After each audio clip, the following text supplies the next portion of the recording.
A few weeks ago, we did an episode on why the Raiders have a losing culture. This time, we want to talk about what makes up a winning culture. Ever since Sean McVay took over the helm in 2017, the Rams have been a consistent winner, posting double-digit wins in 7 of those 9 seasons with 2 Super Bowl appearances. Obviously, the Rams have had great players, and that's a large reason for their success. But we want to go deeper than that. What strategies and mindsets are the Rams adopting to remain winners in the NFL's most brutal division?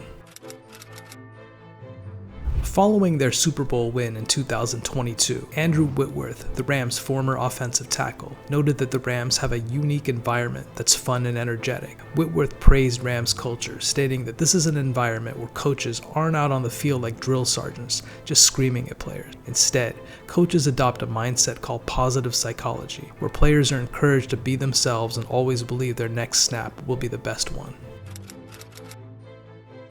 When McVay was brought in to replace Jeff Fisher, he had work to do. The team was coming off 10 losing seasons. Players, during exit interviews, called for greater accountability. McVay helped establish that accountability through more exacting standards from everyone, from the coaches to the stars down to the role players. General Manager Les Snead, in a 2018 ESPN article, noted that McVay has a standard and it's pretty high in terms of precise football execution.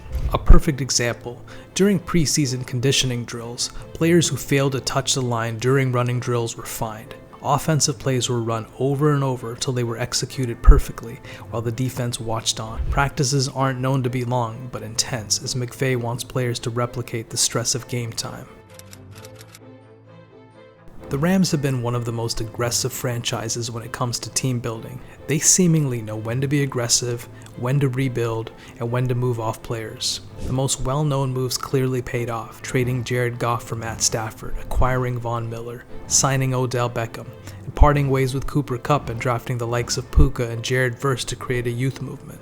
The Rams also took a chance by hiring McVay in the first place at age 31. While McVay was seemingly made for the job and comes from football royalty, there had been few coaches in their mid to early 30s at the time McVay was chosen for the position. Colin Cowherd had one of the best breakdowns of what you need at minimum to be successful in this league from a personal standpoint, especially in the current era. In his opinion, that includes an offensive-minded head coach, a quality quarterback, a left tackle to protect his blind side, a defensive stopper, and at least one weapon. The Rams have consistently gotten this formula right over the year, with McVay the ideal offensive-minded coach, Goff and Stafford as quality quarterbacks, tackles like Whitworth and Alaric Jackson, savage defensive stoppers like Aaron Donald, and a multitude of weapons over the years from Pete Cooper Kupp to OBJ to Todd Gurley in his prime and to Puka. While this might seem obvious, how many perennially losing teams fail to achieve the minimum across these 5 areas? We constantly see teams skipping out on their lines to draft skill players, sticking with inadequate quarterbacks, and hiring old or outdated coaches. The Rams get the basics right and success flows from there.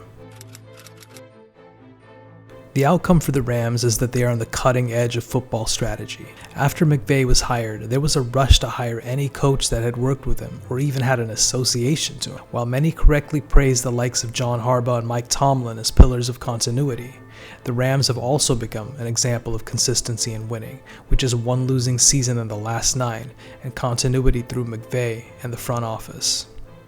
I'm not sure how long the Rams' timeline of success will continue, but as long as they get the basics right, take smart chances, and have the right philosophies in place, I see them as a pillar of winning moving forward.